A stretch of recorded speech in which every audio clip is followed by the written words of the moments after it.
Ozar MiG येथील Gadakh corner या ठिकाणी भीषण अपघात झालाय।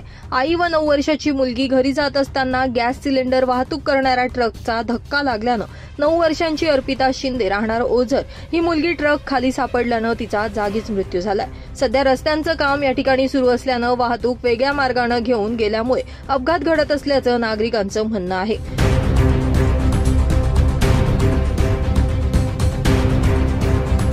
ओझर गावात एकही ट्रॅफिक हवालदार आहे की नाही असा प्रश्न आता नागरिकांकडून उपस्थित केला जातोय। ओझर गाव ते 10वी मैल पर्यंत नेहमीच ट्रॅफिकची समस्या असून दिवसेंदिवस ती वाढतच चालली आहे आणि छोट्या मोठ्या अपघात यामुळे घडत असून प्रशासनानं याकडे लक्ष देण्याची गरज आता निर्माण झाली आहे।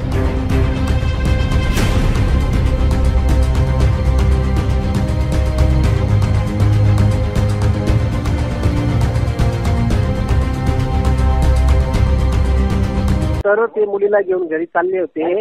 घरी जात असताना समोर येणाऱ्या ट्रकच्या खाली येऊन त्या मुलीचा दुर्दैवी मृत्यू झाला। त्यांच्या गाडीवर अजून त्याची आई पण होती, छोटी बहीण पण होती।